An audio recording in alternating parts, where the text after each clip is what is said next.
Hey guys, हाल ही में देश में एंटी पेपर लीक कानून लाया जा चुका है। ये public examination prevention of unfair means act 2024 जो है वो लागू हो चुका है, इसे लाया गया है।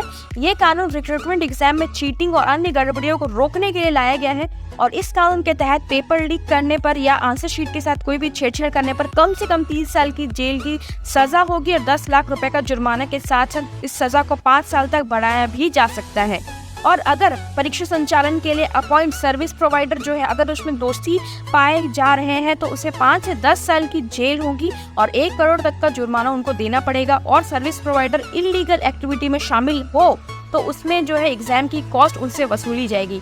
नीट और यूजीसी नेट में जो इतनी सारी गड़बड़ी और स्टूडेंट के कैरियर के साथ खिलवाड़ करने के बाद जो ये कानून लाने का फैसला किया गया है।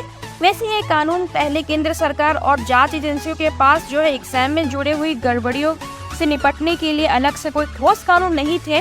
वैसे ये जो कानून है इसी साल जो है 6 फरवरी को लोकसभा से पास हो चुका था और 9 फरवरी को राज्यसभा से पारित हो चुका था। उसके बाद इसमें द्रौपदी मुर्मू जी ने 12 फरवरी को जो है बिल में मंजूरी दे दी थी, उन्होंने साइन कर दिया था। उसके बाद इसे कानून में बदल दिया गया था।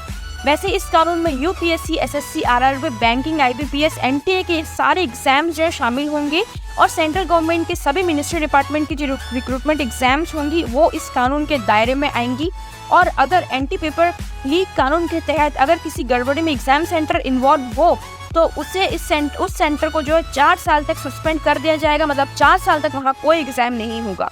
अब जानते हैं एंटी पेपर लीक में कानून क्या है, किन गड़बड़ियों को अपराध माना जाएगा, इस लीक के अंदर माना जाएगा। वैसे इसमें बहुत सारे पॉइंट्स हैं, मैं कुछ पॉइंट्स आपको बता रही हूँ। जैसे किसी परीक्षा का क्वेश्चन पेपर या आंसर में अगर कोई लीक कर रहा है तो क्वेश्चन पेपर या आंसर की लीक करने में किसी के साथ शामिल हो तो बिना अनुमति क्वेश्चन पेपर या ओएमआर शीट अपने पास रखा तो परीक्षा के दौरान किसी से जवाब लिखने के लिए मदद लेना हो तो परीक्षा दे रहे कैंडिडेट को डायरेक्ट या इनडायरेक्ट तरीके से मदद कर रहे हैं तो एग्जाम आंसर शीट या ओएमआर शीट के साथ कोई छेड़छाड़ हुई तो कॉपियों के मूल्यांकन में बिना अनुमति छेड़छाड़ किए हुए तो या सरकारी एजेंसी द्वारा तय परीक्षा के मानकों का उल्लंघन करना हो तो बाकी सब जो है स्क्रीन पर डिस्प्ले हो रहे हैं, आप उसको देखिएगा और इस जानकारी को ज़्यादा से ज़्यादा लोगों में फैलाइएगा ताकि जो अगर ये सोच रहे होंगे कि हम अब नेक्स्ट एग्जाम को लीक करने का अगर प्लानिंग बना रहे होंगे तो ये इन्फॉर्मेशन उन तक पहुंच जाए कि अब जो है ये कानून बन चुका है और उनको जेल हो सकती है, क्योंकि ये स्टूडेंट के साथ बहुत ज़्यादा खिलवाड़ हो रहा है।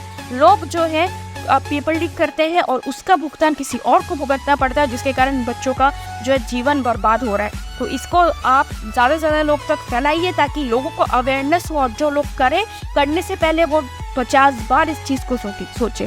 Thank you so much. Video पसंद आया तो दोस्तों में शेयर करें। Thank you so much. Keep loving Bharat को, बी सपोर्ट।